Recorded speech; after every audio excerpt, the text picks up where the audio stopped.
ಎವನ್ TV news ವೀಕ್ಷಕರಿಗೆ ಸ್ವಾಗತ. ಆಡಳಿತ ವೈಫಲ್ಯ ಖಂಡಿಸಿ ಮೇ 18ರಿಂದ ಅಂಕಲಮಡುಗು ಭಾಸ್ಕರ್ ರೆಡ್ಡಿ ಅವರಿಂದ ಉಪವಾಸ ಸತ್ಯಾಗ್ರಹಕ್ಕೆ ನಿರ್ಧಾರ. ಜಿಲ್ಲಾಡಳಿತದ ಆಡಳಿತಾತ್ಮಕ ವೈಫಲ್ಯಗಳು ಹಾಗೂ ಸಾರ್ವಜನಿಕರ ದೂರುಗಳಿಗೆ ಸ್ಪಂದಿಸದ ಅಧಿಕಾರಿಗಳ ಧೋರಣೆಯನ್ನ ಖಂಡಿಸಿ ಮೇ 18ರಿಂದ ಅನಿರ್ದಿಷ್ಟಾವಧಿ ಉಪವಾಸ ಸತ್ಯಾಗ್ರಹ ನಡೆಸಲು ಸಾಮಾಜಿಕ ಕಾರ್ಯಕರ್ತ ಅಂಕಲಮಡುಗು ಭಾಸ್ಕರ್ ರೆಡ್ಡಿ ನಿರ್ಧರಿಸಿದ್ದಾರೆ. ಚಿಕ್ಕಬಳ್ಳಾಪುರದ ಜಿಲ್ಲಾಧಿಕಾರಿಗಳ ಕಚೇರಿಯ ಆವರಣದಲ್ಲಿ ಈ ಪ್ರತಿಭಟನೆ ನಡೆಯಲಿದೆ.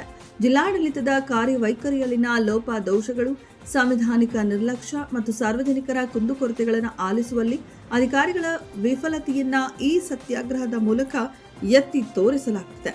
ಜಿಲ್ಲಾಧಿಕಾರಿಗಳ ಕಚೇರಿಯ ಅಧಿಕೃತ ದೂರವಾಣಿ ಸಂಖ್ಯೆ ಹಾಗೂ ಇಮೇಲ್ಗಳಿಗೆ ಸಾರ್ವಜನಿಕರು ನೀಡಿದ ದೂರುಗಳಿಗೆ ಯಾವುದೇ ಪ್ರತಿಕ್ರಿಯೆ ಲಭ್ಯವಾಗ್ತಿಲ್ಲ ಎಂದು ಪತ್ರದಲ್ಲಿ ದೂರಲಾಗಿದೆ. ಈ ಸಂಬಂಧ ಈಗಾಗಲೇ ಮೇ 11ರಂದು ಜಿಲ್ಲಾಧಿಕಾರಿಗಳಿಗೆ ಹಾಗೂ ಜಿಲ್ಲಾ ಪೊಲೀಸ್ ವರಿಷ್ಠಾಧಿಕಾರಿಗಳಿಗೆ ಅಧಿಕೃತವಾಗಿ ಪತ್ರ ಸಲ್ಲಿಸಿ ಅನುಮತಿ ಮತ್ತು ರಕ್ಷಣೆ ಕೋರಲಾಗಿದೆ. ಜಿಲ್ಲಾಧಿಕಾರಿ ಕಚೇರಿಯ ಮುಖ್ಯ ಮೆಟ್ಟಿಲುಗಳ ಬಳಿ ಯಾವುದೇ ಸಾರ್ವಜನಿಕರಿಗೆ ಅಥವಾ ಕಚೇರಿ ಕೆಲಸಕ್ಕೆ ಅಡ್ಡಿಯಾಗದಂತೆ ಶಾಂತಿಯುತವಾಗಿ ಸತ್ಯಾಗ್ರಹ ನಡೆಸುವುದಾಗಿ ತಿಳಿಸಿದ್ದಾರೆ.